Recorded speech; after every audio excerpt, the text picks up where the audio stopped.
गुरु ब्रह्मा गुरु विष्णु गुरुदेव महेश्वर गुरु साक्षात् परम ब्रह्म तस्मै श्री गुरुवे नमः। सदाशिवसमारंभां शंकराचार्य मध्यमाम् अस्मदाचार्य पर्यन्तां वन्दे गुरुपरम्पराम्। ओम श्री गुरुभ्यो नमः। नारायण, जिसका जन्म होता है वो औपाधिक, यह सत्य नहीं है।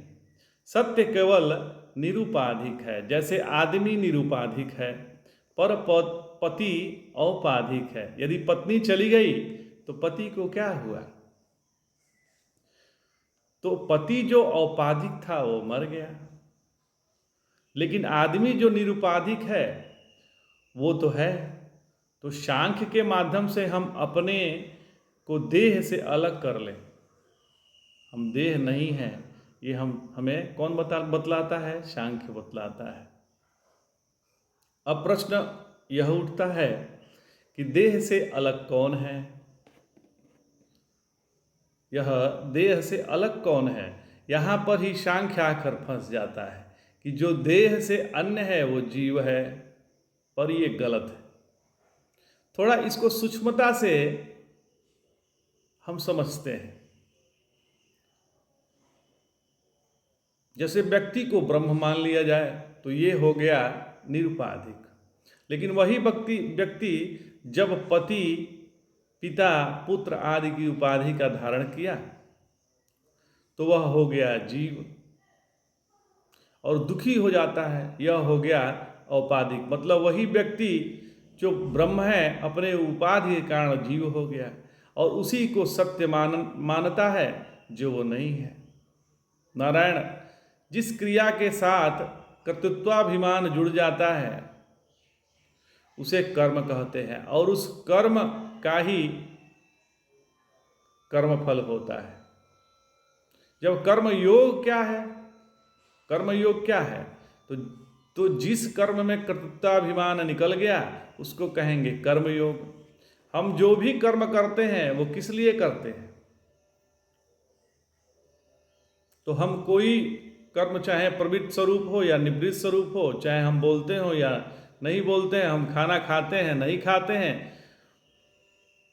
शादी करते हैं नहीं करते हैं, जो हमारे जीवन के कार्यकलाप है उसके पीछे एक ही प्रेरणा है कि मुझे इससे सुख मिलेगा। ये हो गया कर्म। कुछ लोग होते हैं जो सुबह जल्दी उठ जाते हैं, फिर टहलने जाते हैं, फिर सूर्य नमस्कार आदि करते हैं, ऐसा उन्होंने नियम बना लिया है। और अचानक किसी दिन वह कार्य किसी कारणवश नहीं हो पाया तो वो अत्यंत दुखी हो गए। यह इसलिए होता है क्योंकि उन्होंने जो मैं करता हूँ यह बहुत तगड़ा है, मैं का अभिमान उनमें भी तगड़ा होता है, क्योंकि उनका जो मैं करता है यह बहुत तगड़ा हो गया है। अब कर्मयोग क्या है, क्या होगा? तो अपने जीवन के प्रत्येक कर्म सुख की प्राप्ति के लिए ना करें, फिर आनंद को प्रकट करने के लिए करें। ध्यान दीजिएगा, कर्म हमेशा वर्तमान में ही होते हैं, हम हमेशा वर्तमान में ही रहते हैं। यदि हमारे कर्म आनंद को प्रकट करने के लिए होंगे तो हमको दुखी होने का चांस ही नहीं होगा। लेकिन हम करते क्या हैं? तो हम अपने जीवन के वर्तमान के सुख भविष्य में ढकेल देते हैं। जो आज वर्तमान का सुख है उसको भविष्य में लेके चले जाते हैं। ये करेंगे तो वैसा होगा, फिर हमें खुशी मिलेगी, फिर वैसा तभी होता नहीं है, वैसा तो कभी होता नहीं है, और फिर हमें दुख होने से कोई रोक नहीं सकता है। तो कर्मयोग का मतलब हो गया कि हमें जो कुछ भी करना है उसमें आनंद को प्रकट करना है, उसके लिए करना है। जो भी हमें बोलना है खुशी से बोलना है, मुंह कड़वा करके नहीं बोलना है।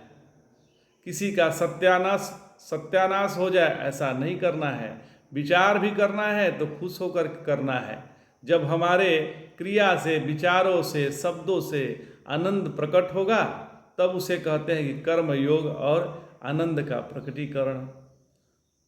और आनंद का प्रकटीकरण ही परमात्मा की उपलब्धि है।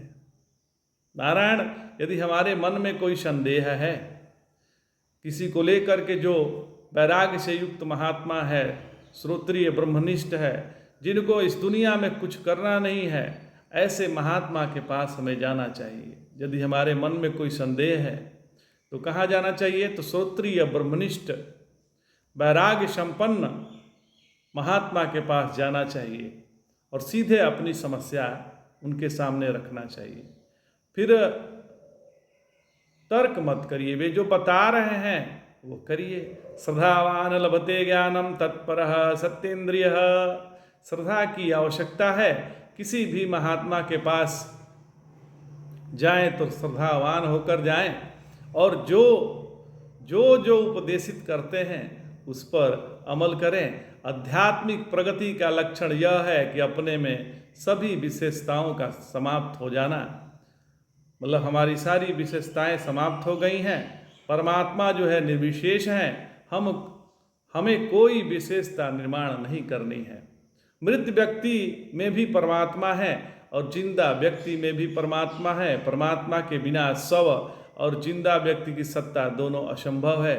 जो जिंदा, उसमें चैतन्य को चेतना के रूप प्रकट करने की क्षमता है, और जो मृत देह है उसमें चैतन्य को चेतना के रूप में प्रकट करने की क्षमता समाप्त हो गई है। दोनों में बस यही है, पर दोनों की सत्ता परमात्मा से अन्य नहीं है। यही बात क्षेत्रज्ञ संयोग बात है। जय जय शंकर, हर हर शंकर।